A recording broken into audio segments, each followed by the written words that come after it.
membacakan firman Allah Ta'ala.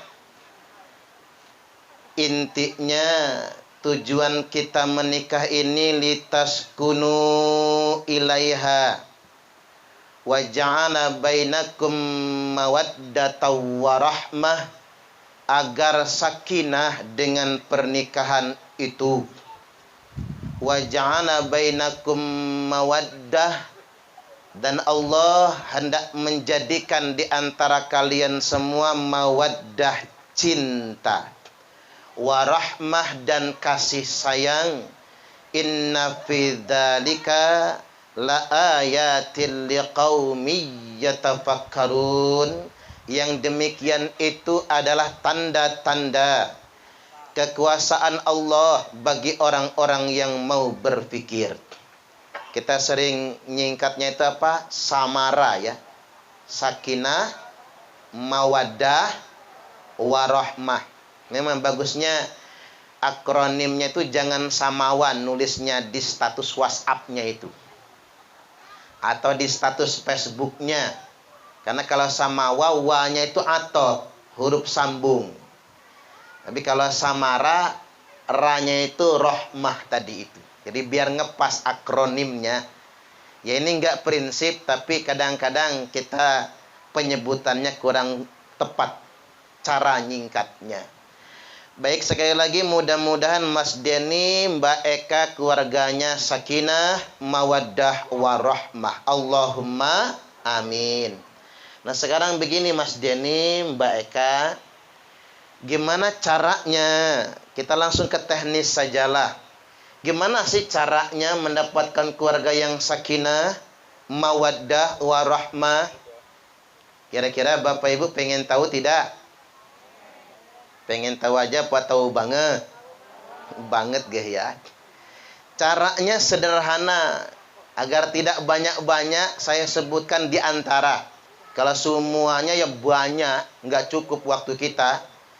Di antaranya ada 3 setidak-tidaknya yang harus kita miliki untuk mendapatkan keluarga yang sakinah. Yakni yang pertama, jaga sholatnya. Nah, ini buat modal Mas Denny, Mbak Eka. Nggak riweh, nggak ribet. Jaga sholatnya. Saya tegaskan hari ini tidak akan pernah bahagia rumah tangga yang suami istri tidak menjaga sholatnya. Karena bahagia itu bukan bikinan kita, tapi bahagia itu anugerah dari Allah Ta'ala. Betul apa betul?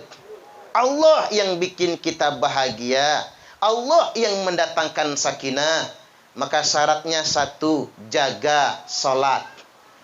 Makanya Nabi bersabda, disampaikan firman Allah dalam hadis qudsi. Nabi yang menyampaikan, tafarragh li'ibadati, lapangkanlah waktu untuk menyembahku.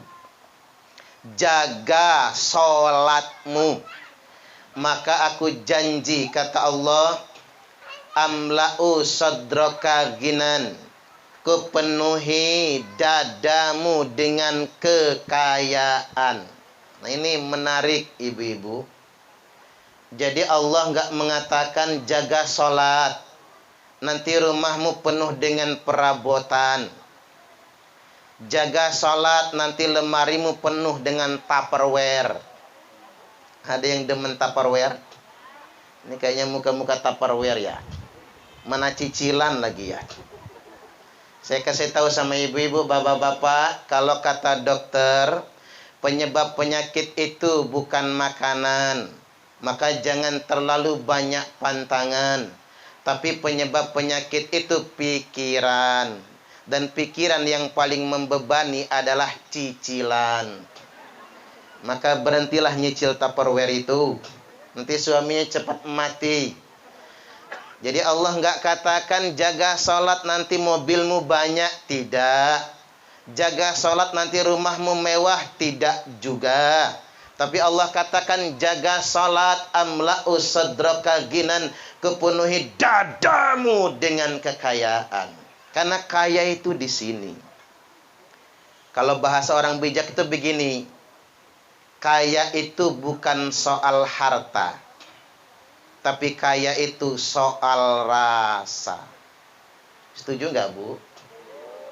Kalau setuju, update di status Facebooknya ya.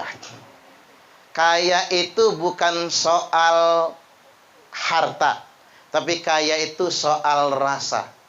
Betapa banyak orang yang bergelimang harta tapi hatinya miskin. Tidak sedikit orang yang hidup pas-pasan apa adanya tapi jiwanya lapang, hatinya kaya. Inilah yang dimaksudkan dalam sabda Nabi, laisal ghina an kathratil arad. Bukanlah kaya raya itu dikarenakan kalian banyak perhiasan. Bu, suka perhiasan? Ada nggak perempuan yang nggak suka emas? Ada. Perempuan mau mati atau emas kawin lagi, itu yang nggak suka.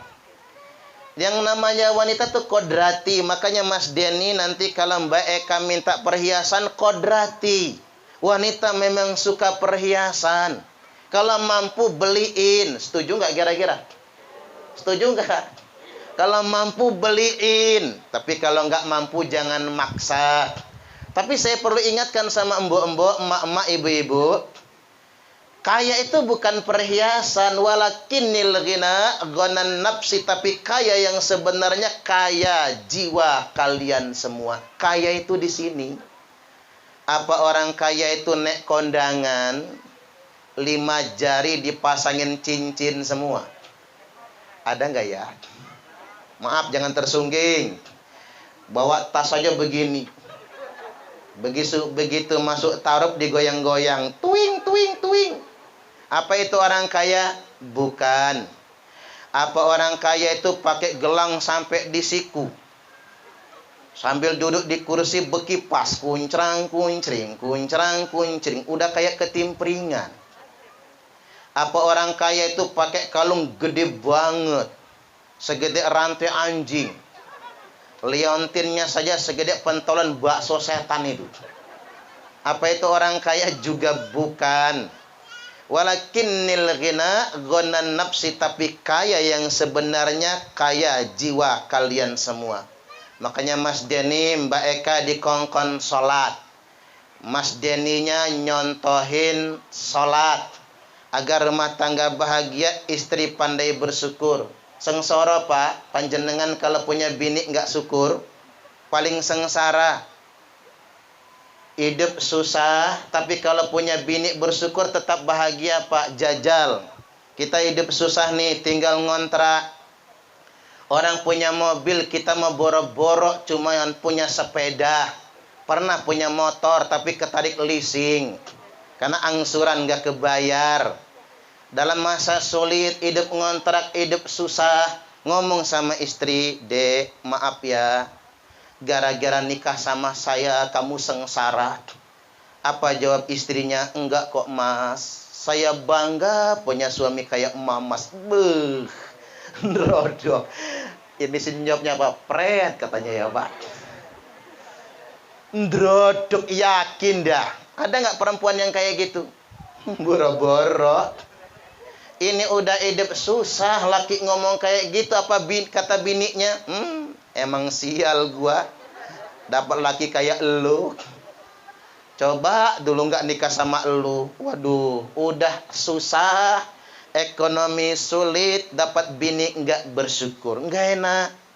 Karena ngapa? Sempit hatinya, nggak jembar jiwanya. Apalagi punya bini panasan Pak.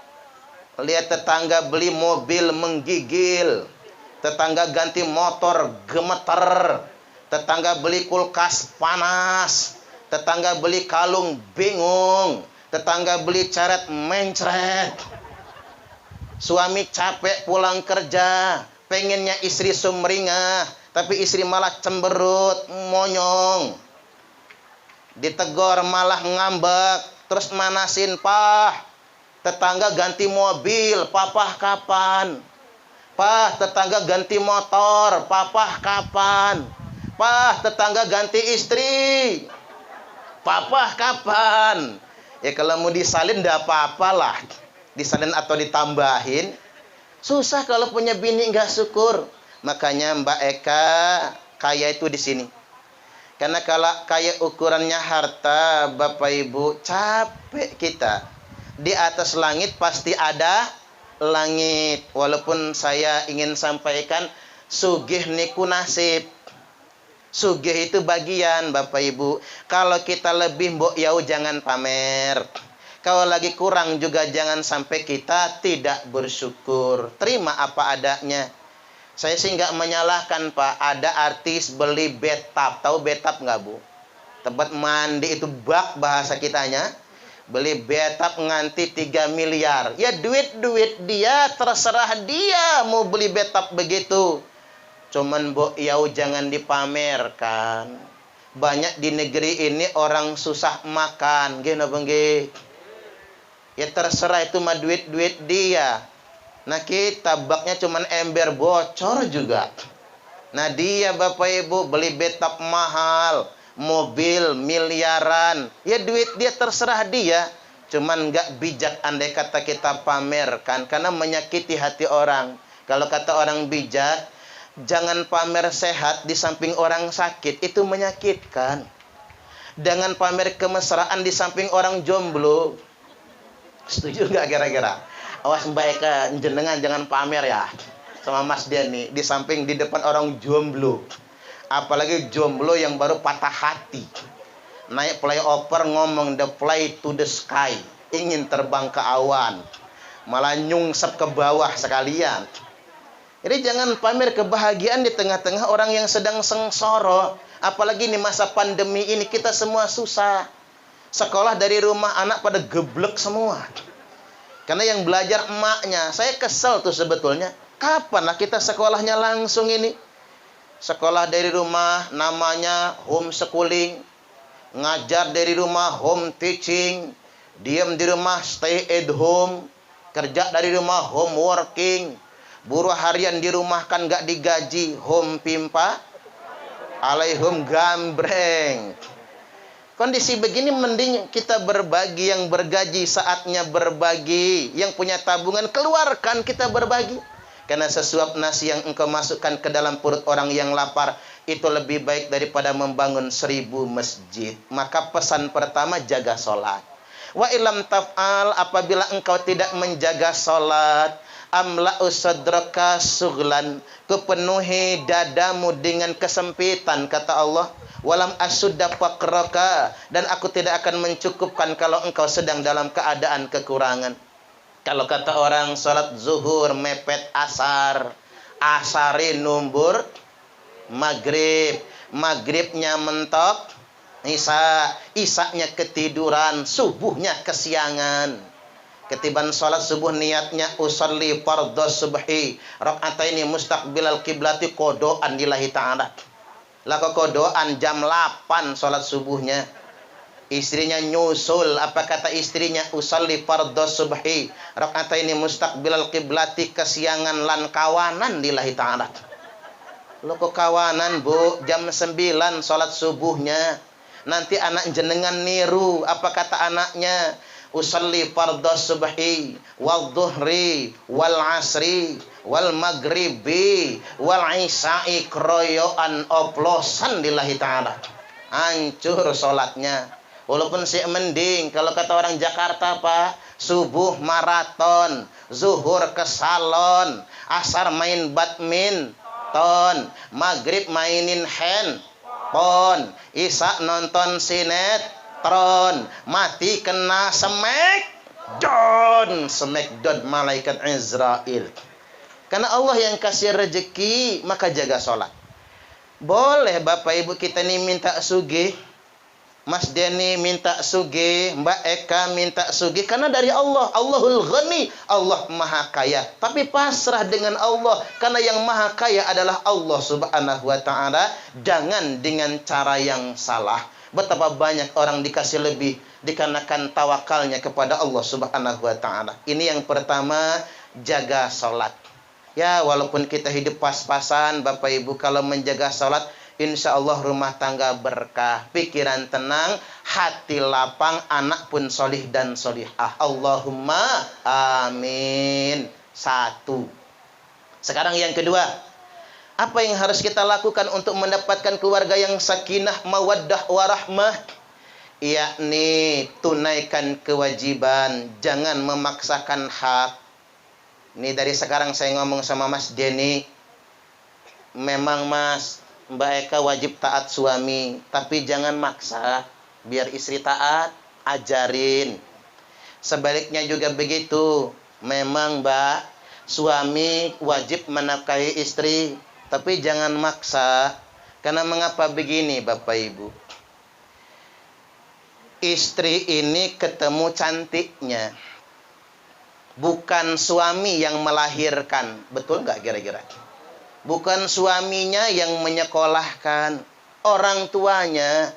Maka jangan halangi istri kalau dia ingin berbakti kepada kedua orang tuanya. Sebaliknya juga begitu.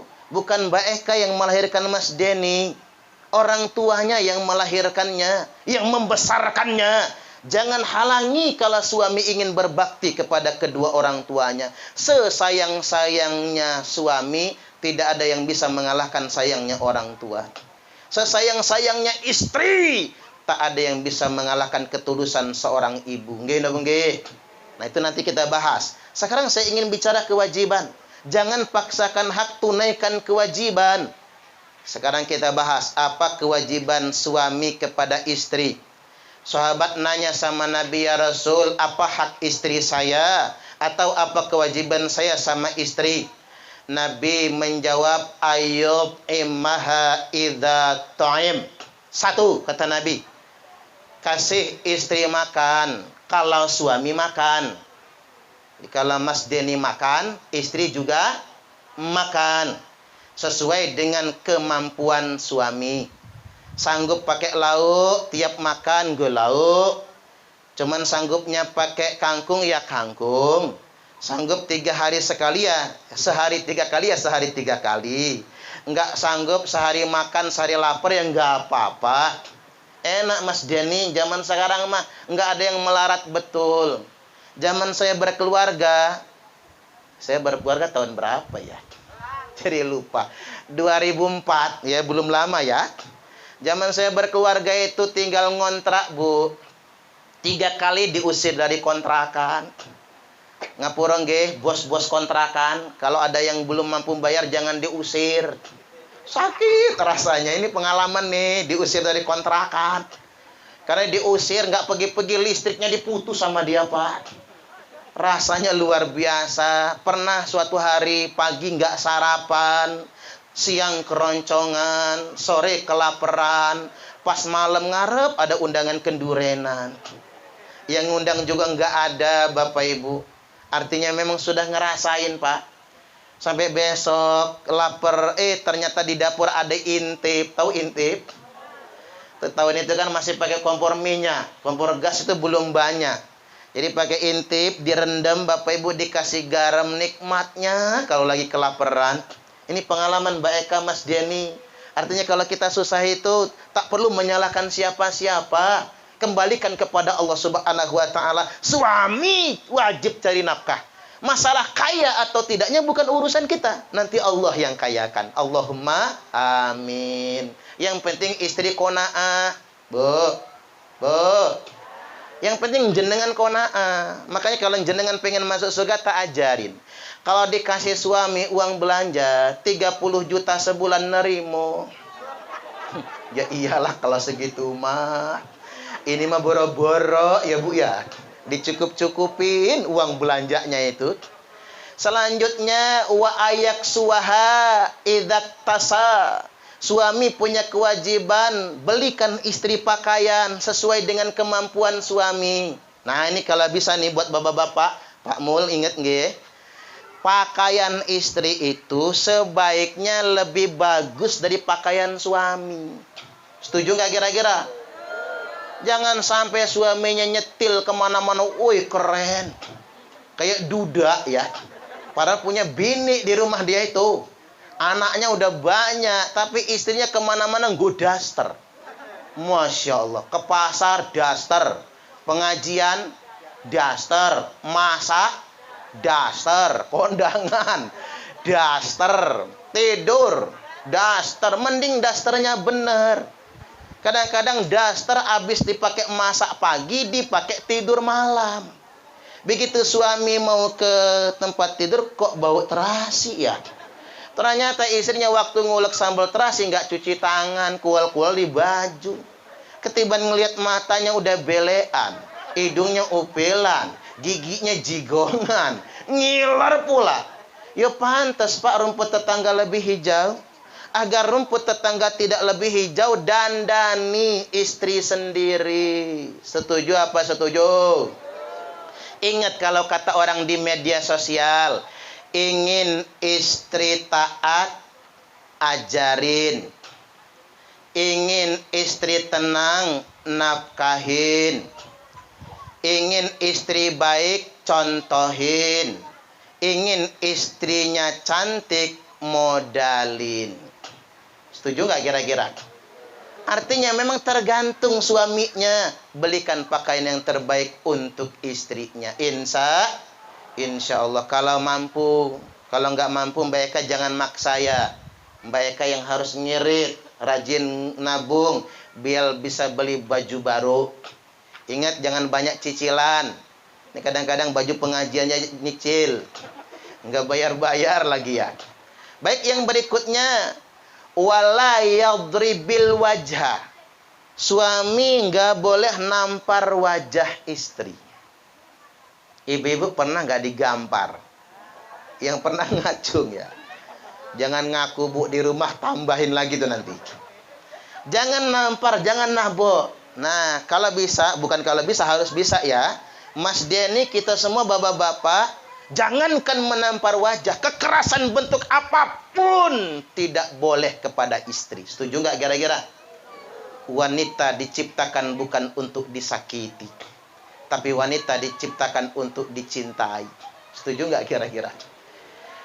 Ma'asyiral hadirin, bapak-bapak, ibu-ibu rahimakumullah, suami yang baik adalah yang tidak pernah memukul istrinya. Karena istri itu bukan lawan. Jadi kalau bapak-bapak gagah betul, jago betul, jangan sama istri. Datang ke terminal Raja Basa, cari preman di sono. Kalau nggak remek sekalian. Jadi nggak boleh menampar, memukul istri, nggak boleh. Dan ini begini Mas Denny dan bapak-bapak. Ternyata suka memukul istri itu penyakit psikologi itu. Jadi orang yang suka KDRT itu penyakit kejiwaan Pak. Makanya jenengan kalau merasa dikit-dikit marah ngamplang, langsung masuk rumah sakit jiwa. Tanya ke dokter psikiater, ini penyakit apa nih namanya? Itu penyakit. Makanya orang kadang nggak tahan kalau sudah penyakitan kayak gitu. Selanjutnya yang keempat, suami yang baik itu wala yuqabbih. Jangan sekali-kali menghina istri. Ingat Mas Denny, mulai sekarang, di hari pernikahan ya, sampai nantinya jangan pernah lupa memuji istri tiap hari. Ini kadang-kadang laki-laki ini sekilit ya Bu ya. Belum dapat lagi pacaran, memuji-mujinya jedut langit. Pengen diterima lamaran bersimpuh. Begitu sudah nikah, jahatnya naudzubillah. Ada nggak sih yang kayak gitu Bu? Yang mana? Yang mana orangnya? Apa duduk di sono? Kan jangan yang kayak gitu. Justru begini, dingin nggak apa-apa sebelum menikah. Tapi begitu menikah, hangat, bukan main puji istri. Karena begini Bapak Ibu, istri-istri di akhir zaman ini jarang dipuji suami. Bahaya kalau istri nggak dipuji suami, akhirnya dipuji suami tetangga. Itu yang berbahaya nantinya. Apa jadinya? Istri habis masak, habis nyuci, mana kelah marah. Kebo, masakanmu keasinan. Masya Allah. Mentang-mentang bininya gembrot ireng ya Bu ya. Kok diomongkan kayak gitu? Tega nih bapak-bapak nih. Istri dicaci, istri dimaki, tiap hari diintimidasi. Suatu hari habis lebaran Idul Fitri, ada acara reuni temu alumni SMA Negeri 1. ketemu mantan cowoknya waktu SMA. Begitu ketemu, apa kata mantannya? Masya Allah, kamu dari dulu nggak pernah berubah. Pret. Nggak berubah apanya, cuman begini Pak, karena istri nggak pernah dipuji suami. Dipuji mantan pacar, ngembang kupingnya, melar palanya, ngangkat bahunya, kelepek-kelepek. Akhirnya muncul CLBK, cinta lama belum kelar. Muncul perselingkuhan. Maka suami yang baik Mas Denny tiap hari puji istrinya. Tiap hari. Contoh Nabi. Nabi itu kalau terhadap Sayyidah Sofiyah, jamilatum min ba'id, malihatun min qarib. Dari jauh tampak cantik, dari dekat tampak manis sekali. Sama lah kayak ibu-ibu di sini. Di jauh tampak cantik, dari dekat tampak peyot katanya Pak. Manis ya Bu, jangan peyot ya. Kalau sama Aisyah, apa kata Nabi? Ya Umairah, wahai yang kemerah-merahan. Padahal ibu-ibu ini maulah Pak dipanggil kemerah-merahan. Kadang-kadang ibu-ibu tuh dandan aja serba pink. Kerudungnya pink, kelambine pink, androknya pink, kaos kakinya pink, sendalnya pink, bedaknya pink, lipstiknya pink, gloss onnya pink. Begitu lewat depan suami, pengen dipanggil kemerah-merahan. Apa kata suaminya? Anak babi mau kemana ya? Wih, mentang-mentang anak babi pink juga. Kita ini sering salah ya Pak, sering mengkambing hitamkan babi, sering menyalahkan hewan. Yang kencing di sini kiri, kata kiri nggak pernah aku kencing di sono. Yang buang sampah di sini celeng. Andai celeng bisa marah, bisa protes, demo dia. Ya Allah, manusia memfitnah saya, buang sampah sembarangan. Manusia itu memang cangkemnya cangkem melek sih Pak. Kok ngomong tuh menyalahkan kiri, menyalahkan celeng dan lain sebagainya. Hati-hati, jangan suka menghina istri. Begini Pak, istri itu walaupun hidungnya mblesak, nggak usah disebutkan ini colokan listrik ya, nggak usah. Walaupun irungnya mblesak Pak, tapi kalau jenengan cubit irung, ini irungnya imut banget, mekar Pak. Senangnya bukan main. Yang penting istri yang memuji, suami yang memuji. Asal jangan suami tetangga yang memujinya. Baik, yang berikutnya wala yahjur illa fil bait. Suami yang baik tidak pernah minggat dari rumah kecuali tetap di dalam rumah. Yahjur itu ngambekan, marahan Pak. Ngambekan, marahan, musuhan. Boleh musuhan, boleh marahan, boleh ngambekan, tapi nggak boleh lebih dari 3 hari. Illa fil bait, bolehnya pun tetap di rumah, nggak boleh minggatan. Ini yang suka minggat bukan lakinya, si bininya. Awas Mbak Eka, lagi berantem lari ke sini, nggak boleh. Itu rusak rumah tangga. Nanti Pak Suwardi lah yang mengingatkan, yang marah. Kalau anak wedok mentang-mentang anak pertama, berantem dikit minggatan, marahin. Itu fitnah soalnya. Karena selangkah istri keluar dari rumah karena marah, selangkah saja suami pun keluar rumah karena marah, ada setan yang menemani, setan dasim. Ada yang namanya dasim di sini. Kalau ada ganti Pak nama setan itu soalnya. Setan dasim. Makanya suami tukang kabur, istri tukang minggatan. Nggak lama rumah tangganya pasti berantakan. Karena setan dasim yang merusaknya. Selama tidak pernah pergi dari rumah, insya Allah aman. Tapi jangan pula update di Facebook. Dasar suami bajingan. Waduh. Ya tahulah suami Mbak Eka cuma 1 loh, emang 2 gitu. Orang arahnya Mas Denny nih yang diomongin. Mbok ya Bu, yang lagi bermedia sosial, ibu-ibu yang baru tahu Facebookan, tahu WhatsApp, tahu Instagram, ngapura nggih, jangan suka update masalah di media sosial. Setuju nggak kira-kira? Karena begini, kalau jenengan update masalah, orang pura-pura ngedukung tapi bohong. Ini yang komentar Pak Mulyadi. Iya, yang update status tetangganya yang cantik. Sabar ya Bu. Iya.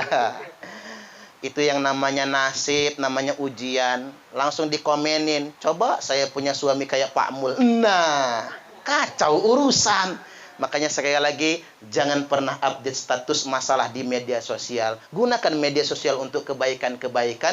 Juga jangan buat nyinyir atau menjelek-jelekkan orang lain. Kemudian yang berikutnya sekali lagi, jangan sekali-kali minggat dari rumah. Baik, sekarang kita balik. Apa kewajiban istri kepada suami? Kan ibu-ibu sudah sering tak ceramahin. Bu, ada berapa kewajiban istri kepada suami? Ada berapa? 3, kebanyakan. Kan udah sering diceramahin. Masak nasi kewajiban siapa? Suami. Nyuci piring kewajiban siapa? Suami. Ngepel rumah kewajiban siapa? Suami. Nyari duit kewajiban siapa? Suami. Menyekolahkan anak kewajiban siapa? Suami. Kalau anak kencing berak di celana, yang nyebokin kewajiban siapa? Suami. Nah, loh Mas Denny, rasain. Berat jadi suami itu. Makanya mikir, kalau pengen jadi suami berat. Bukan cuma dunia yang berat, akhirat juga berat.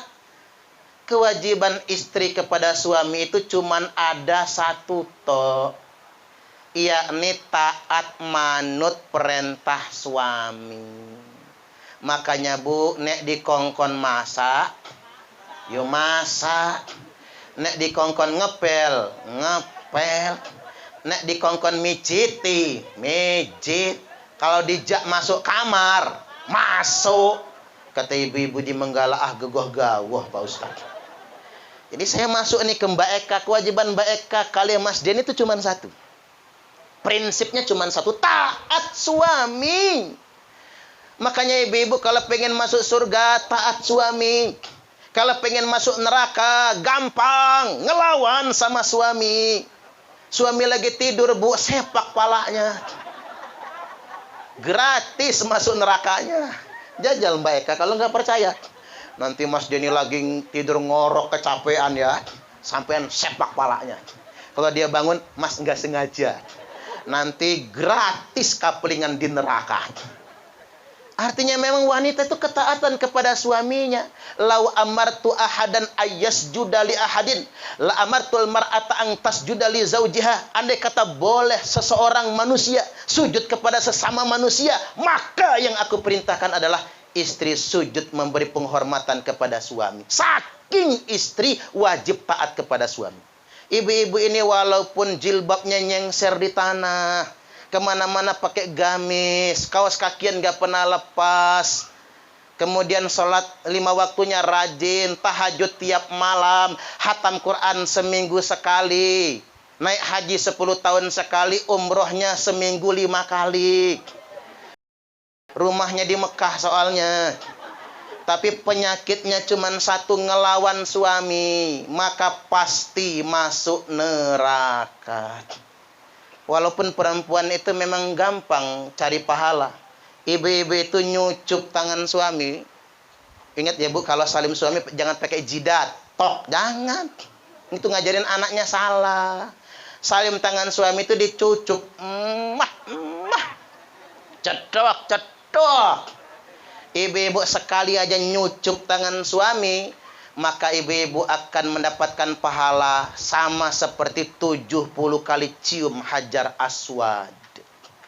Apalagi suaminya ireng, Bu. Kayak Hajar Aswad itu ya. Kayak pantat wajan, persis Hajar Aswad.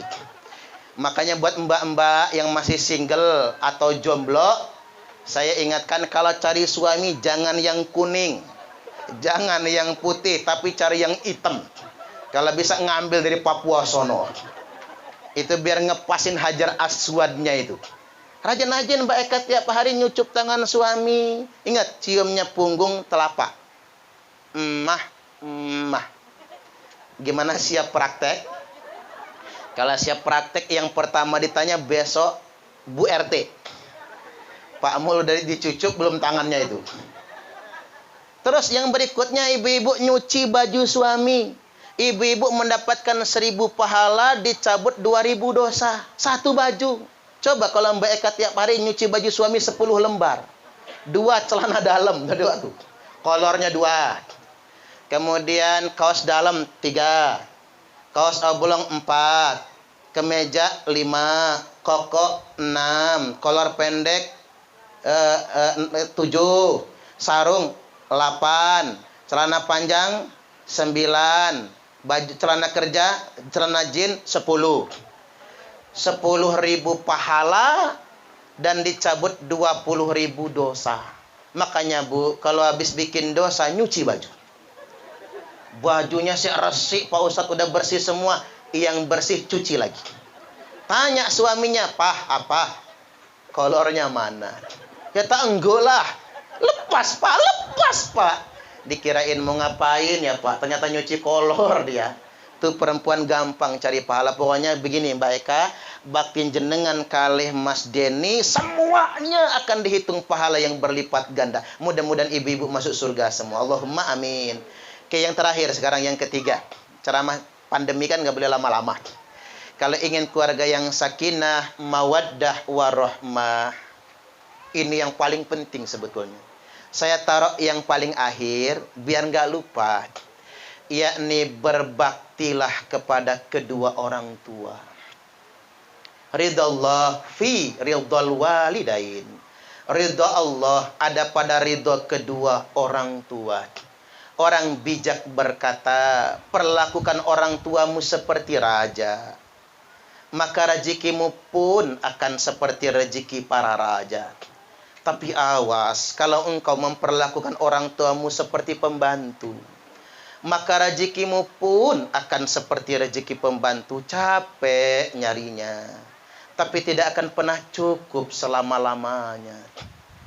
Seperti yang saya katakan di awal, tidak ada yang mengalahkan ketulusan orang tua. Gini apa nggih? Mohon maaf Mbak Eka, sekarang masih anget cintanya. Nanti kalau sudah lama, sesayang-sayangnya Mas Denny, masih sayang ibu tercinta. Mbak Eka masuk angin minta kerokin, malah kena gentak. Jangan macem-macem. Pernah nggak Bu digentak suaminya? Sering. Begitupun sebaliknya Mas Denny, sekarang masih anget cintanya. Sesayang-sayangnya istri, tidak ada yang mengalahkan ketulusan seorang ibu. Percayalah sama saya. Buktinya begini, bapak-bapak udah tua, stroke, bengek. Umpama ini, bukan ngedoa, bukan. Stroke, bengek, prostat, bocor kelep. Asam urat tambah rematik. Barak kencing di celana, tapi cerewet Pak. Istri telat ngambil anduk, marah. Istri telat bikin teh, marah. Istri sambil ngaduk teh ngebatin. Kapan matinya orang satu ini? Percayalah sama saya Pak. Nggak ada yang mengalahkan ketulusan orang tua itu. Maka dari itu ingin saya tegaskan kepada semua anak pada kesempatan kali ini, biru aba'akum tabirukum abna'ukum. Berbaktilah kepada kedua orang tua kalian, niscaya pasti suatu hari nanti anak-anak kalian akan membalasnya berbakti kepada kalian juga. Tidak akan pernah mati anak yang durhaka kepada kedua orang tuanya sebelum dia merasakan sakit seperti yang dirasakan oleh kedua orang tuanya. Mohon maaf Bapak Ibu, zaman sekarang binatang peliharaan lebih dihargai daripada orang tua. Orang beli kucing Persia, kucing Anggora berjuta-juta. Makannya saja pakai sarden. Sarden kita 5.000 cukup. Sarden kucing 30.000 enggak cukup. Begitu kucingnya bersin-bersin, pilek bawa ke dokter hewan. Begitu emaknya sendiri batuk pilek, Dok, mama sakit meriang. Udah mak, ntar juga sembuh dengan sendirinya. Borok-borok dielus, borok-borok dikerok, borok-borok dipijit, borok-borok dibawa ke dokter hewan. Hewan peliharaan, dokter spesialis maksud saya. Salah ngomong ya. Maaf nggak porong ge. Hewan peliharaan lebih disayang daripada orang tua. Begini Bapak Ibu, saya ambil umpama lah. Jenengan punya ingon-ingon, kambing lah ya. Lalu hilang, kita buat pengumuman, Bapak Ibu, kambingku lepas dari kandang. Sudah 3 hari nggak pulang. Barang siapa yang menemukannya silahkan ambil. Rame yang cari kambing. Coba jenengan punya ingon-ingon orang tua. Bapak Ibu, bapakku sudah 3 hari nggak pulang. Dia pikun. Barang siapa yang menemukannya silahkan ambil. Mau nggak kira-kira? Sorry. Orang nggak mau. Ini zaman sekarang, Pak. Makanya saya doakanlah Bapak Ibu ini panjang umur, sehat semua. Janganlah sampai kita merepotkan anak cucu. Allahumma amin, amin ya rabbal alamin. Nah, terakhir saya ingin closing buat Mbak Eka lah, karena kita hajatnya tepat Pak Suwardi nggih. Ini terakhir saya mau cerita. Ini kisah nyata ini Pak. Anak wedoknya sudah keluarga. Bapaknya sakit, emaknya telepon si anak wedok, "Nduk, bapakmu meriang. Coba ditengok." "Ya, Mak. Tak telepon suami dulu di kantor." Nah, istri solehah ya, Bu. Walaupun nengok orang tua, tetap izin suami. Telepon ke kantor, "Pak, bapak sakit, saya boleh nengok?" "Boleh. Salam sama bapak, nanti aku nyusul." Nah, ini mantu soleh. Istri minta izin, ya diizinkan. Nanti suami nyusul. Anak solehah, mantu soleh. Sampai di rumah orang tua, "Mak, mana bapak?" "Di dalam kamar, Nduk. Tuh lagi meriang menggigil. Coba bapak dipijitin dulu."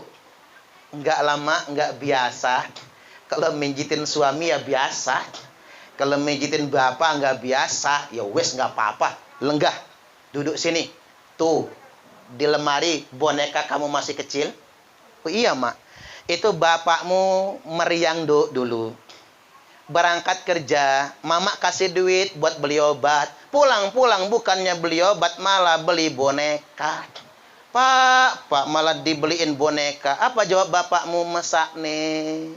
Kasihan anak wedok, udah seminggu nangis-nangis minta beliin boneka. Tuh bapak. Yang namanya bapak, Mbak Eka, dan ibu-ibu semua, mbak-mbak semua, ayah itu siapapun dia paling pantang, tampak tak berdaya di depan anaknya. Nggih napa nggih, Pak? Makanya bapak-bapak ini anak bayar sekolah ngutang dijabani. Anak bayar kuliah rentenir didatangi. Nggak apa-apa dia yang digentak rentenir, nggak apa-apa dia yang ditagih utang. Tapi demi anaknya, semua ayah pantang tak berdaya di depan anaknya. "Nduk, kamu lulus SMA mangkat nang Jogja kuliah. Bapakmu pengen betul waktu nganter di bis, peluk cium kamu. Tapi nggak jadi karena kamu sudah gadis, takut kamu izin sama teman-temanmu. Selama ngekos di Jogja, bapakmu nyuruh mama tiap hari nelpon. Itu bapakmu yang nyuruh. Begitu kami wisuda, pakai toga, di make up artis persis Nisa Sabian. Bapakmu pengen betul cium kamu, tapi ndak jadi karena kamu sudah dewasa. Begitu kamu akad nikah ya, Nduk. Nah, ini akad nih. Bapakmu ngilang kan, sampai orang nyari-nyari kemana bapak. Mama juga nyariin, begitu mama cariin, bapakmu di kamar belakang. Sujud, nangis sejadi-jadinya. Terima kasih ya Allah. Saya sudah menyelamatkan anak gadis saya sampai ke pernikahan. Subhanallah. Ndak tahan anak wedok, Bu. Langsung masuk kamar si anak wedok ini tadi, Pak. Tak pijitin ya, Pak. Seandainya semua anak itu tahu bagaimana perjuangan ayahnya, tidak akan ada anak yang merasa berjarak dengan ayahnya. Memang bapak-bapak ini, Nduk, orang tua tidak pandai menunjukkan bagaimana kasih sayangnya sama anak. Itulah laki-laki. Tapi tidak ada juga yang bisa mengalahkan pengorbanan dan perjuangannya. Demikian, mudah-mudahan ini semua bermanfaat bagi kita semua. Mulai dari sekarang, muliakanlah kedua orang tua. Punya 4 sekarang. Yakinlah rezeki panjenengan pasti diberkahi dan dilancarkan oleh Allah Subhanahu wa taala. Allahumma amin, amin ya rabbal alamin. Sekarang kita akhiri dengan